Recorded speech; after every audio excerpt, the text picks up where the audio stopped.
Hi, my name is Sandra, and you're watching Micro Moments. Today's video is already part 7 of strolling around Oslo, Norway. Ayan, maglalakad-lakad tayo dito malapit sa fjord, friends. Yes, park na malapit sa fjord. At yung nakikita niyong yellow building? Yes, Nobel Peace Prize building lang naman yan, friends. Yung Nobel Peace Prize na naririnig nyo, yon. Diyan yan. Diyan yan banda, friends. At yung place to yan, as in sobrang gandang pasyalan. Kung makapunta kayo ng Oslo, Norway, huwag niyong kaligtaan na bumisita sa place na to.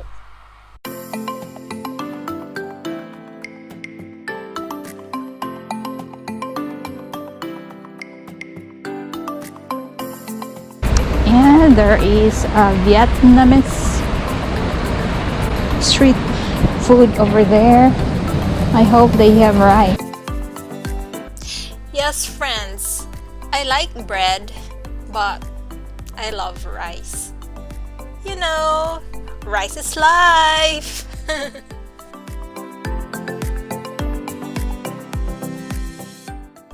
Walang joke, friends. As in, part na talaga ng buhay ko ang kumain ng rice. Naghahanap talaga yung tiyan ko ng rice. Yes, bahala na lang noodles made of rice. Basta rice siya. Iiyak yung ko, tiyan. Pag hindi makakain ng rice. Yun. Kahit saang sulok ng mundo ako kapunta, friends, as in naghahanap talaga ako ng rice. Okay lang, di makakain ng one day, pero within a week, need ko talagang kumain. Di pwede, hindi.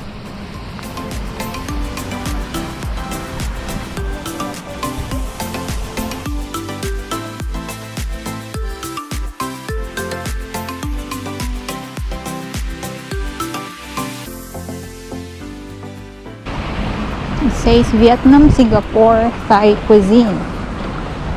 I'll check it out.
Vips, ja. Ja, okay.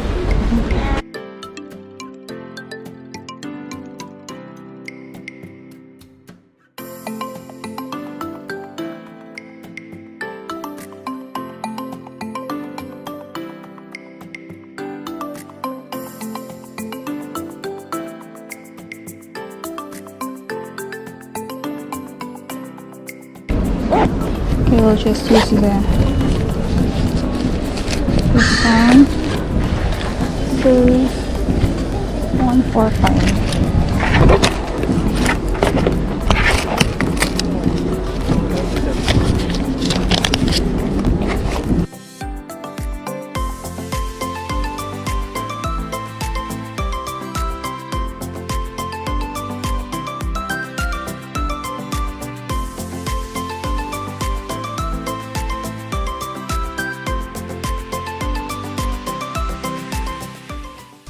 binasa ko talaga lahat kung anong mga food na ina-offer nila, friends.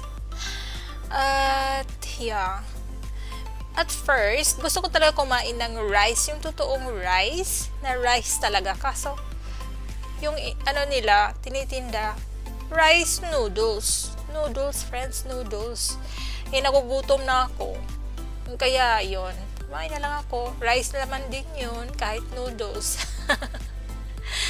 Yeah. At saka pinili ko yung number 3 ng menu at gluten-free. Yes, friend.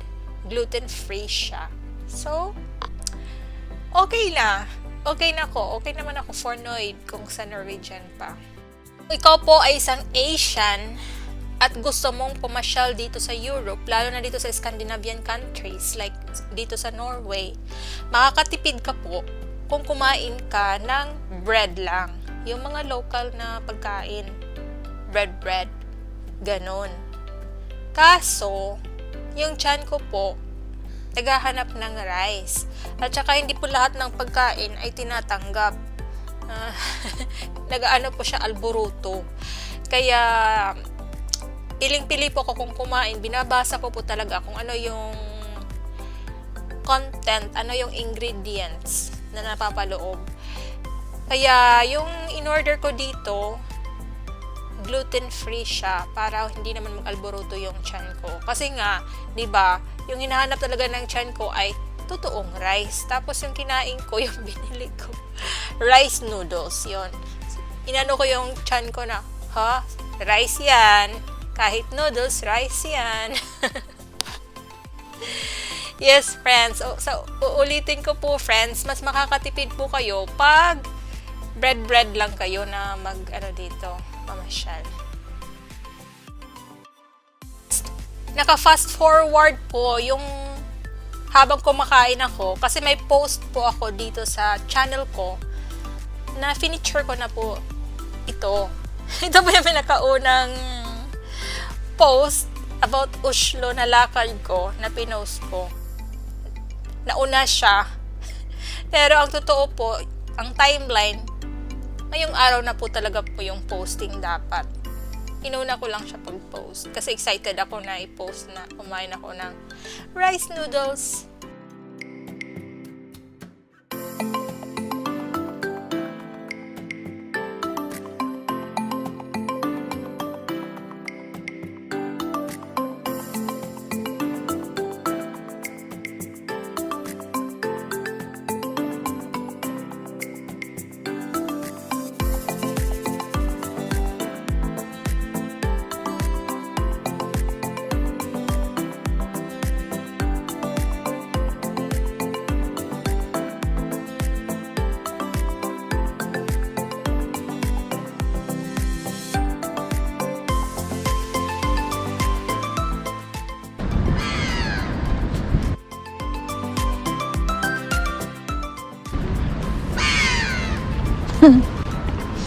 Oy, way batasan, friends. See, way batasan.